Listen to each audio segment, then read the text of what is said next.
শুনেছ বৌমা, চন্দন বাবু নাকি বিশাল ভোজের আয়োজন করেছে। তা তোমাদের নিমন্ত্রণ করেছে নাকি? না গো বুড়িমা, এখনো তো নেমন্তন্ন করেনি। বড় করে ভোজের আয়োজন হচ্ছে যখন, তখন আমার মনে হচ্ছে আমরা নেমন্তন্ন পাবো না। আমরা গরিব মানুষ, আমাদেরকে কেন অযথা ভোজে নেমন্তন্ন করবে? সেটাই তো ভাবছি, এ কারণেই তোমার সাথে কথা বলতে এসেছি। আমিও নেমন্তন্ন পাইনি, কবে পাই কে জানে। আমরা গরিব মানুষেরা মনে হয় নেমন্তন্ন পাবো না গো। এটা নিয়ে আফসোস করো না বুড়িমা, একটা ভোজই তো, ভোজে না গেলে কি এমন হবে বলো? কিন্তু এত মানুষ যাচ্ছে, আমাদেরও তো যেতে ইচ্ছে করবে বলো। তাছাড়া কতদিন হলো ভালো মন্দ খাই না। চন্দন বাবুর ভোজে অবশ্যই ভালো ভালো খাবারের আয়োজন করা হবে। তা তো বটেই, চন্দন বাবুর বাড়ির ভোজ বলে কথা, সে কি আর একটুখানি ব্যাপার? আমাদের কাছে যা বিশাল ব্যাপার, তা তাদের কাছে নিতান্তই ছোট্ট একটা ব্যাপার। এটাই তো বলি, এমন মজার ভোজ হাতছাড়া করতে ইচ্ছে করছে না। দেখি, ভেবেছি চন্দন বাবুর সাথে একটু কথা বলবো। কথা বলে যদি নেমন্তন্নটা পাই, কদিনই বা বেঁচে থাকবো বলো? তাই বলে তুমি চন্দন বাবুর সাথে কথা বলে ভোজ খেতে যাবে? কি আর করবো বলো, বুড়ো হয়ে গেছি তো, এখন আর মান সম্মানের কথা চিন্তা করে কি হবে? এমনিতেও আমার পৃথিবীতে কেউ নেই। আমাকে যে মৃত্যুর আগে ভালো মন্দ কিছু খাওয়াবে তেমন লোকজনও নেই। ঠিক আছে বুড়িমা, তাহলে তুমি তাই করো। চন্দনবাবুর সাথে কথা বলে দেখো নেমন্তন্ন পাও কিনা। তুমি আবার যেন আমাদের কথা বলতে যেও না, কেমন? পলাশ, ওদিকের খবরটা কি? সবকিছুর আয়োজন ঠিকঠাক ভাবে হচ্ছে তো?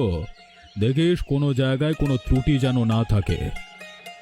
আপনি একদম চিন্তা করবেন না বাবু, আমাকে দায়িত্ব দিয়েছেন, সেই কাজে ত্রুটি থাকবে এমনটা হতেই পারে না।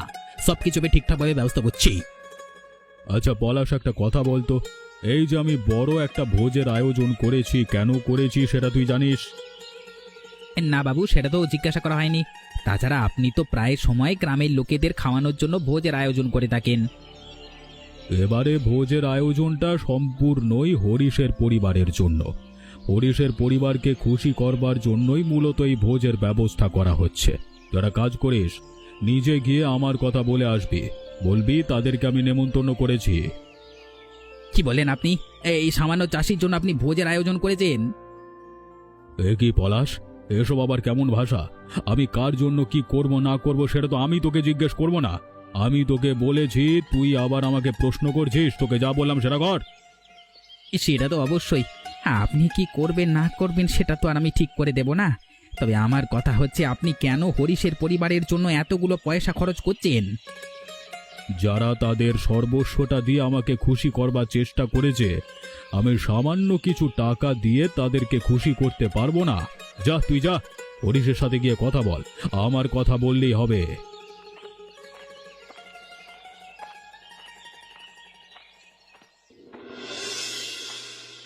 কি গো হরিশ দাদা, কোথায় যাচ্ছ তুমি? তোমাকেই তো আমি খুঁজছিলাম, কিছু কথা আছে তোমার সাথে। আমি এই তো বাজার থেকে ফিরলাম, তা বল, কি বলবি? তোমরা হয়তো জানো যে চন্দনবাবু ভোজের আয়োজন করেছে, আমি সেই ব্যাপারে কথা বলতে এসেছি। ভোজের ব্যাপারে কথা বলতে এসেছিস? চন্দনবাবু আমাদের কি নেমন্তন্ন করেছে নাকি? তুমি ভাবলে কিভাবে যে চন্দনবাবু তোমাদেরকে নেমন্তন্ন করবে? এত বড় ভোজে তোমাদেরকে নেমন্তন্ন করলে চন্দনবাবুর মান সম্মান বলে কিছু থাকবে না।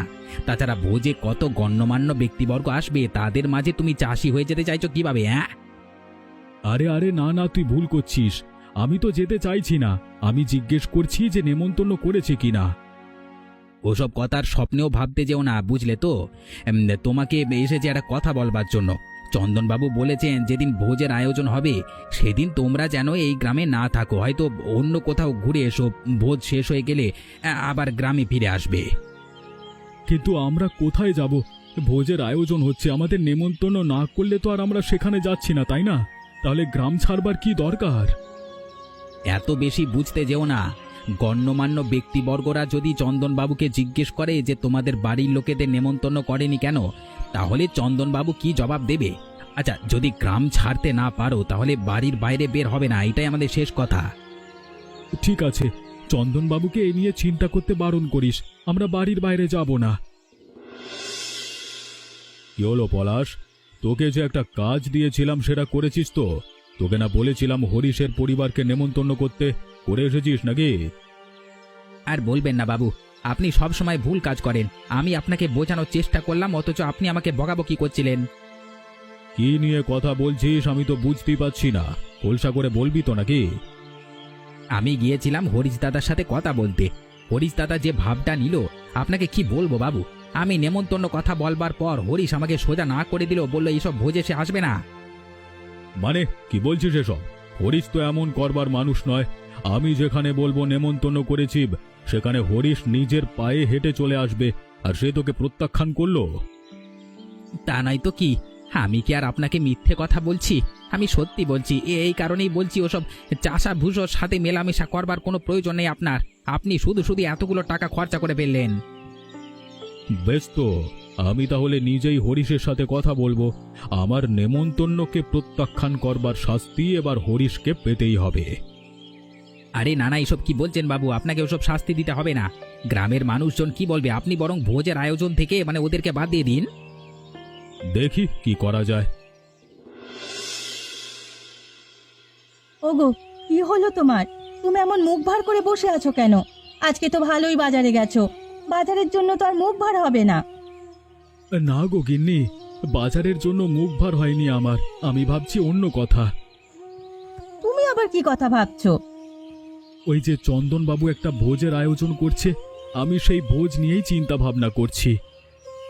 ও মা, সেটা নিয়ে আবার কি ভাবনা চিন্তা করছো? আমরা যে ভোজে নেমন্তন্ন পাবো না সেটা তো জানা কথা। ওসব নিয়ে ভাবনা চিন্তা করলে হবে নাকি? আমাদের মতো কত লোকজন আছে যারা নেমন্তন্ন পায়নি ভোজে, বলো তো? যদি নেমন্তন্ন না পেতাম, সেটা নিয়েও আমার চিন্তা ভাবনা করবার কিছু ছিল না। কিন্তু পলাশ একটু আগে আমাকে যা বলল, তাতে আমি চিন্তা ভাবনা না করে পারছি না গিন্নি। সে কি?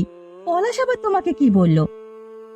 সেদিন চন্দনবাবু আমাদের বাড়িতে এলো, আমরা আমাদের সর্বস্বটা দিয়ে চন্দনবাবুকে খুশি করবার চেষ্টা করলাম, অথচ চন্দনবাবুর ভোজে নাকি চন্দনবাবু আমাদেরকে গ্রামে থাকতেই বারণ করেছে। আমরা গ্রামে থাকলেও নাকি তার মান সম্মান চলে যাবে। কি বলছো এসব? চন্দনবাবু এমনটা করলো? আমার তো বিশ্বাসই হচ্ছে না। তাহলে এত কষ্ট করে তার সেবা করলাম কিসের জন্য বলো তো? সেসব নিয়ে আমাদের মাথা ব্যথা নেই। অতিথি এসেছে, তার সেবা অবশ্যই করব, কিন্তু তাই বলে এমন ধরনের অপমানের কথা আমাদেরকে কে নিয়ে বলতে পারলো? কোনো কৃতজ্ঞতা বোধ রইল না। থাক, যার যা ইচ্ছে সে করুক। ওসব নিয়ে আমাদের চিন্তা ভাবনা না করাই ভালো। তুমি ওঠো, চলো খেয়ে নেবে, চলো।